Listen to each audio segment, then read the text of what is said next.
Hi, I'm Randy Cantrell. Welcome to the Year of the Peer podcast with Leo Batari. This podcast is based on a simple truth. Who you surround yourself with matters. Author and keynote speaker Leo Batari will interview thought leaders from all walks of life who will share how they leverage peer advantage and show you how engaging your peers more purposefully can hold the key to greater success in business and in life.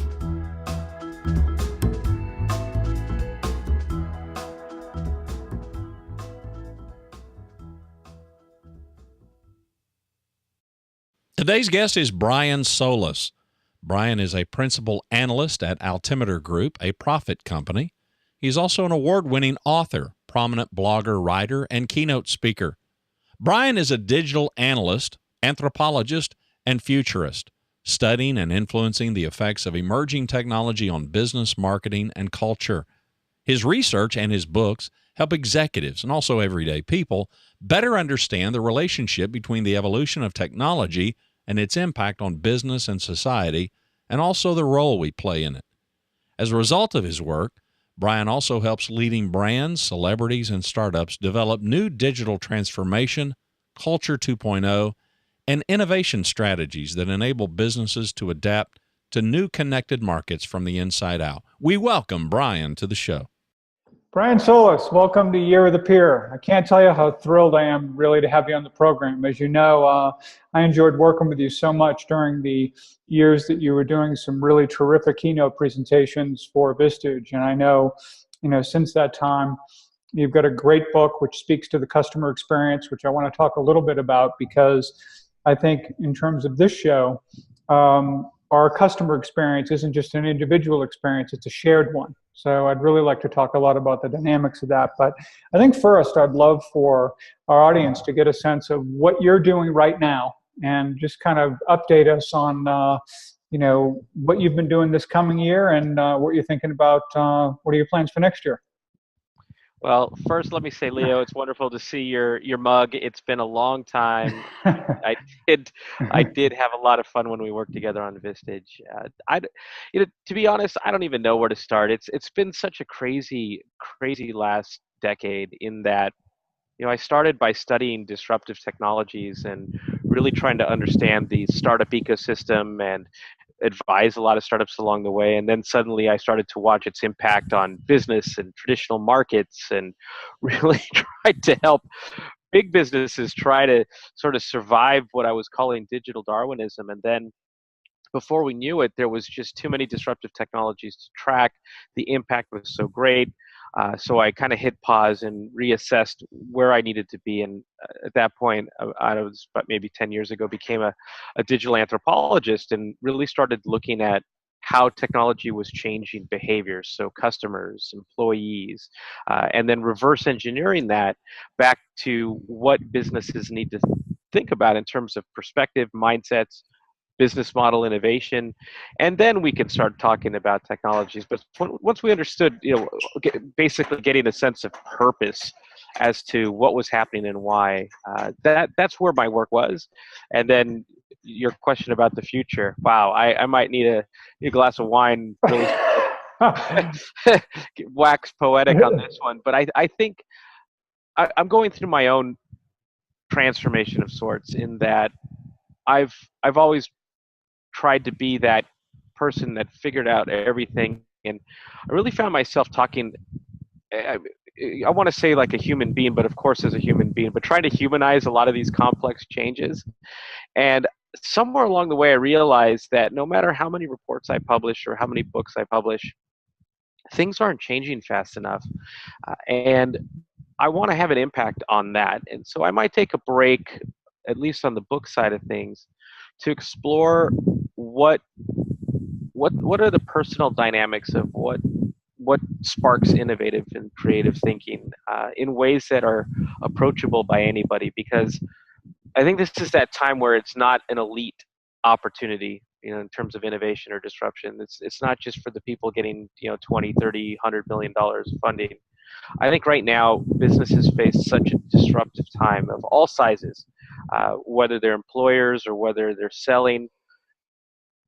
There's so much disruption on the horizon, and there's not enough change, and there's not enough personal accountability for taking change in their own hands. And so I think I want to see if I can have any kind of impact on that. So tell me a little bit about that, because that's interesting. Of course, I see you making a distinction between disruption and change. But when you talk about things aren't changing fast enough, that's not something I typically hear, from a lot of people who believe that things are changing for them very quickly. So talk to me about the kinds of things that aren't changing quickly enough as you see it. I just give you an example. I was talking to a major CPG brand. They were on stage with me as part of this private discussion on internal innovation and transformation. They're lauded as one of the leading examples of CPG brands leading the way for other companies in toward the future. And later that evening, over drinks with someone who's leading digital transformation at a major beauty brand, she told me that she had the most interesting day, that she had been approached by a CPG brand to lead their digital transformation efforts and was put in touch with this particular brand's recruiter and HR team, of which was the brand I had been working with earlier that day. She said, "You're not going to believe it, but they want me to lead their digital transformation efforts, but the entire process was analog. I had forms, I had these questions being asked by people who had no idea what the questions meant." And she said it gave her like this, it just scared her away from what was she going to get into. She just knew she wasn't going to have an opportunity to really come there and lead digital transformation the way that at least she defined it or had hoped to. And so you just see this disconnect within all organizations. They know they need to change, they know they need to innovate, but you still have this regime of leadership and management that sees things the old way, that are still beholden to shareholders and stakeholders, that not that it's a bad thing, but they make decisions based on their experiences that were rooted in the past. And this is sort of that time where we have to rethink everything, not just the future of customer experience, but employee experience. Same thing that's happening to customers are happening to employees, and you have this HR system that was designed in the 60s that no longer is functional or relevant to a new generation of tomorrow's leaders. And I think that there's just, I could keep going on this, but there's just a lot that has to change in terms of process, policy, perspective, mindset, and less psychology in all of this. In that, a lot of management today, a lot of executives subconsciously are applying cognitive bias to how they see the future. They're judging it. They're protecting what they know. There's a lot of people within the organization that sabotage this stuff. There's egos who don't want to acknowledge that they have things to learn. There's fear. There's self-doubt. So many of these things that at least that's where I hope I can help. If I can at least empower people on one side to say, look, we need change at every level. We need heroes at every level. And on the other side, hey, you're leading HR. Hey, you're leading sales. Hey, you're leading marketing. We've got to think about this much differently, because this isn't just about your company. This is about your job. This is about your career. This is about what you know and what you don't know, and taking responsibility for what you want to be in the future, and not waiting for the present to take you down. This is a choice I think we all have, and unfortunately it's difficult because we all came up learning things a certain way and doing things a certain way, but I think we all have this opportunity and necessity to do things differently moving forward. So it's interesting you say that. Several weeks ago, you may or may not be aware that we had Claude Silver for VaynerMedia on the show. Of course, as you may know, she's the number 2 person in that company. She's the chief heart officer. And the way they think about HR, the way they think about their people, the way they drive and grow their organization, is thinking differently and works. I mean, there's no doubt about that. I mean, you look at the growth that they've experienced. Do you think it's just easier for a company starting out to begin at its core with that kind of thinking versus a company that's been around a long time that really has to go through the kind of change that you're talking about? Yeah, I think that when we talk about change, it really is tied to the culture of the organization. Every company is going to be different in how it sees the problem and addresses the problem, and also to what extent and how quickly or slowly. I respect any company that's doing new things in new ways and finding success. I think that there's a lot that we could learn from studying those case studies. At the same time, I think that because each culture is unique, the DNA of a culture is unique. I think that most of the times, if you talk to executives or even HR, sadly to say, and you ask them, what do you think the culture is here? You're going to get 1,000 different answers, if any. And then you're going to talk to employees and ask them the same question, and you're going to get 1,000 different answers, and none of them are going to overlap. None of them are going to be in alignment. And I study this every single year. I call it the engagement gap. I also just studied innovation cultures, and it's consistent. Executives running management, whether the C-suite or HR or just some division of the organization, they consistently think that they are further along or on target versus their employees. And that's a dangerous gap to have. Same is true, by the way, for customer Sure. experience. If you Yeah. ask customers if the companies that they do business with are in alignment with the brand promise, for example, they're not. And that this is where the challenge starts. Culture is the number one catalyst or the number one inhibitor for any kind of change. And unfortunately, most cultures are ethereal. They're not even a mandate. They're just sort of a function of how companies work. Yet we have to proactively look at not just people, but what's our purpose? What it's 2017, it's going to be 2018. What we see are a whole new breed of human beings who think differently, they behave differently, they have different preferences, expectations. As a result, their value systems are changing, and we still are building businesses or selling products or benefits against these old definitions of how we define value. So I hate to keep going, but one last thing, and this is No, where please. I think it's super important, is that I think we have to start by first recognizing where the market is and where it's going, right? And how things are changing. And then assess our own capabilities within. Do we have the expertise? Are we structured the right way? What does our workforce even look like? And then what are we missing? What's broken?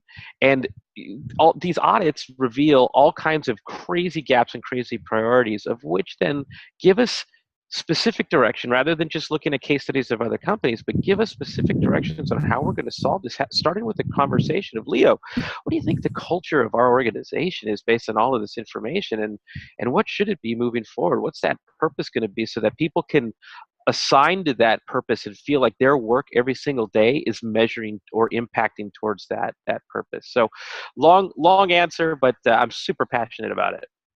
Well, one example that I'll throw in your direction here is kind of fun. So a number of years ago, I talked to a chief human resources officer, and at the time, this CHRO was bragging about, based on an employee survey they had done, how much the um, rank and file employees, if you will, trusted the senior leadership team and the CEO.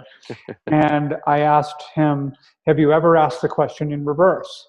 Have you ever asked the employees whether you believe that the CEO trusts you? And he says, no, I never really asked that question before. And I think they asked it the next year. And I'm not sure they got nearly the answer they had hoped for, because these employees were feeling incredibly micromanaged. They didn't feel trusted at all. They didn't feel empowered. It was locking up the organization on so many different fronts. And I think in many respects, when you talk about audits and trying to find out certain things, we're not always asking the right questions, either. And I think that, it's pretty essential that we start getting to the heart of, to your point, the priorities and, values of the employees today, and how to unlock that, and how to make that work for your organization. Obviously, I think it's really essential, but, you know, one of the things you'd mentioned, I want to pivot just a little bit, because you talked a lot about the changes that you've gone through over the last 10 years. And certainly a lot of that has been, what's going on in the environment and the market and all. But I'd love to get a sense too, because I think we all have certain people and certain influences in our lives who are really important to us. And I'm wondering if there are any individuals that you might, want to talk about, who you believe have made a difference in some of your attitudes and ideas and pivots that you've made over the last decade or so. I'm always the worst with questions like this.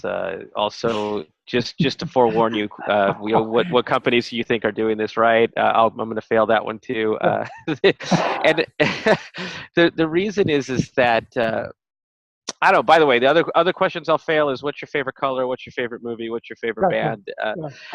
Yeah. I don't know if I'm weird in that way. It's just that I don't know. Everybody, I guess, is the answer. There's so many. My brain is always focused in a million different directions, and I always find inspiration for whatever I need to move in these different things. I'm not finding anyone anyone voice who's just kind of Sure. doing everything for me. But like, for example, when I was writing X, the experience meets design, I thought it was ironic that I was writing a book about the future of digital customer experiences in a book.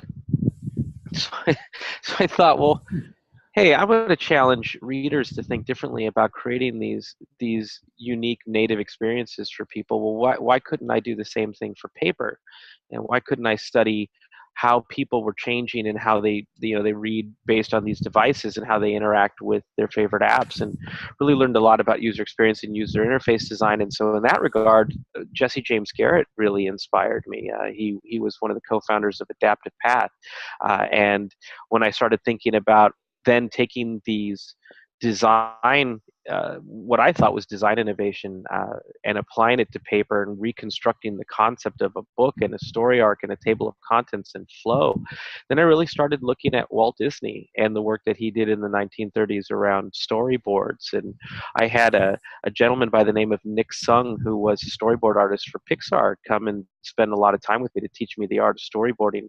So I get that type of inspiration around specific movements that I have, and one of those right now, for example, is the founders of IDEO. As I think differently about how I'm going to approach my own personal pivot and see if I couldn't conquer some type of, I don't want to say personal transformation book, but maybe a prelude to innovation is how to make innovation approachable by everybody. So in that regard, IDEO has been huge for me. And then I just love looking at artistry.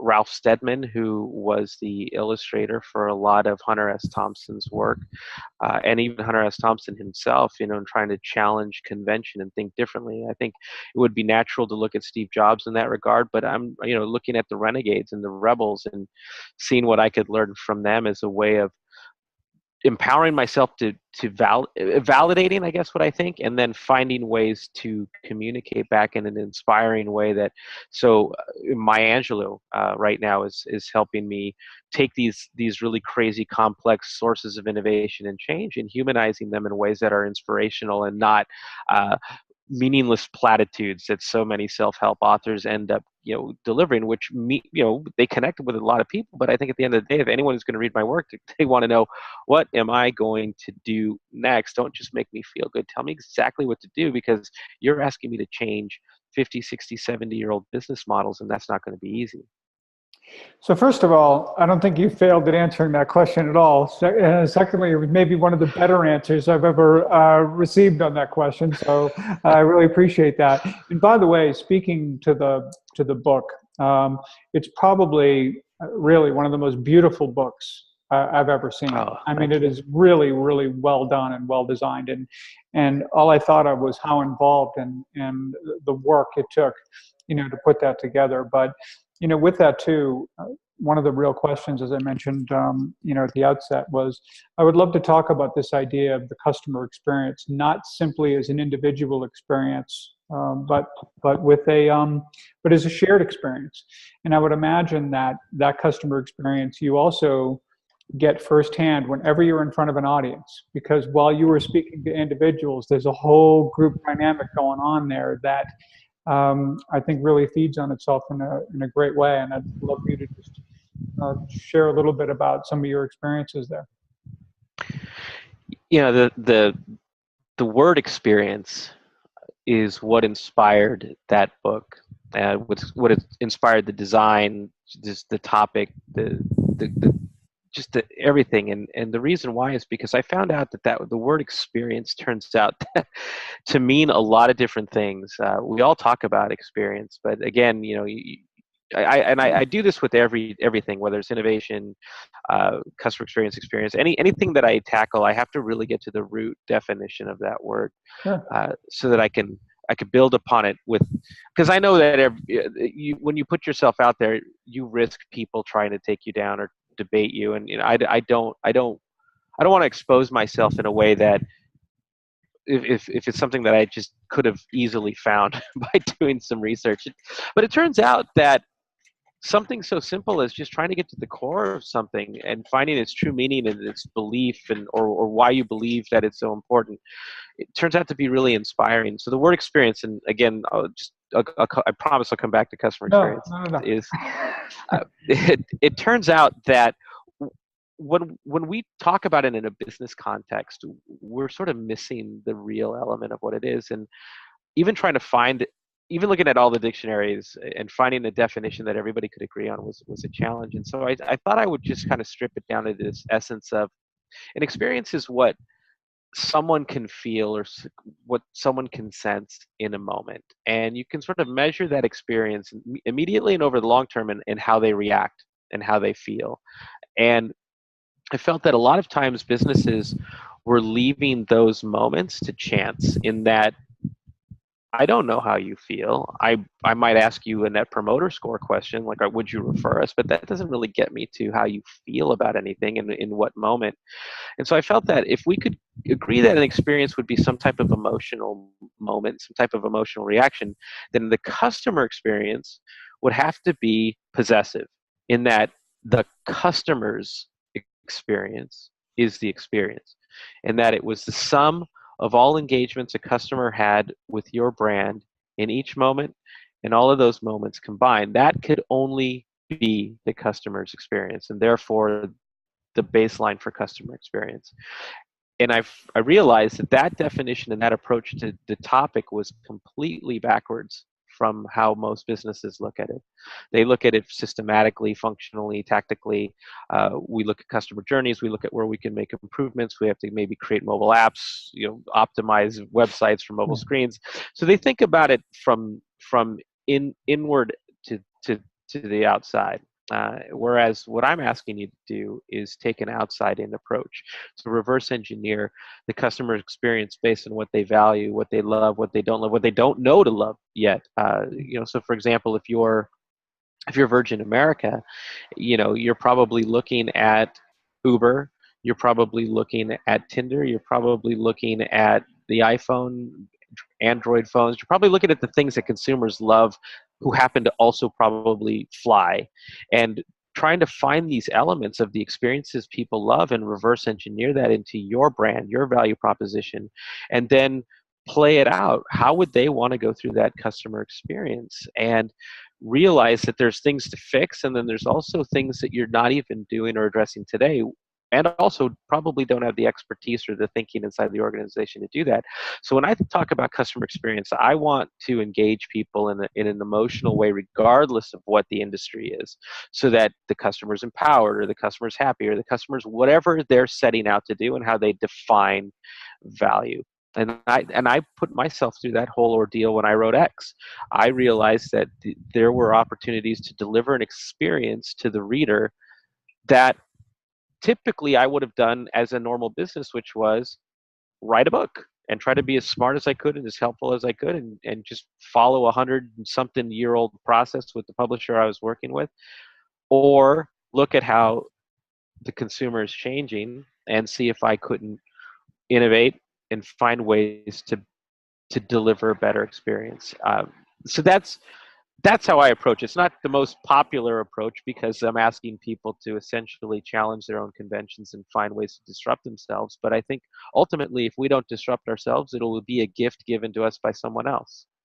Well, I think it's obviously really important. Anytime you're going to take a word like experience, which can be very loaded for people, you've got the denotation of the word, the connotation of the word, and what it means to all kinds of people. And whenever you don't define that word, you're always at risk for people, going off the rails in terms of not always understanding where you're coming from and what that's all about. So I think taking the time to do that is obviously, essential. But I think see that the experience with the brand as an individual is also part of that experience, can be a collective experience as well, in terms of what that starts to become when they were surrounded by other customers and how they may react to the product or how they might self-identify or whatever. And I guess I'm wondering, how much of that did you look at in terms of how the collective drives the customer experience? It's a good word, the collective. I as I was writing the book, I realized it's a little known secret, but X is actually part two to a book called What's the Future of Business, or AKWTF. Right. And I started writing X first, and I went backwards. Stopped writing X and wrote WTF, because I realized we can't talk about experience design and experience architecture if we can't talk about what the individual experience is, and also what the collective experience is. And so in that book, I came up with what I called the ultimate moment of truth, which played off of Z mod, F mod, S mod. And the ultimate moment of truth was the moment your customer or employee has that experience and they share it. Because we live in an economy now where an experience, if it's not shared online in some way, shape, or form, then it didn't happen. And that led me to say that welcome to a new era of business, of which your brand is defined by the people who experience it. And so, to your point, the collective is more important than ever before. In fact, I've spent the last, oh my goodness, maybe two and a half years now doing hands-on research with Google around what they call micro moments. And we've been able to show in every single industry, including B2B, how shared experiences absolutely help someone make a decision about what steps they take moving forward before they ever engage a brand or a brand website or content. And it's huge. It's so disruptive. And that's why we're doing all of this research, is trying to rattle the cages of everybody to say, wow, your customers are learning how to bypass you because they're relying on the collective experiences of the people that they feel that they can trust, and they don't trust brands. Wow. Well, I'll tell you what, I know that you've got an incredibly busy schedule. You've been incredibly generous to kind of squeeze in time today to do that. And I'll tell you this, I know that in terms of the listener experience, you really helped us deliver something that I think is going to have some real value for folks today. So again, I can't tell you how appreciative I am that you joined us. And I will we'll stay in touch, of course, continue to follow your work. And, I've got a book coming out next year, so hopefully you'll enjoy having a look at that, and we'll go from there.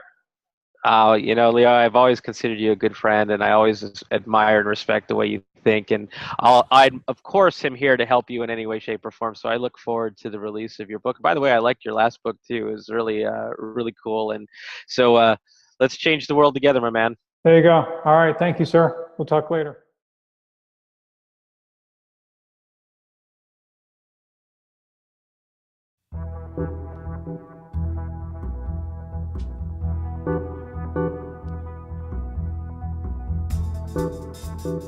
Thanks for joining us today.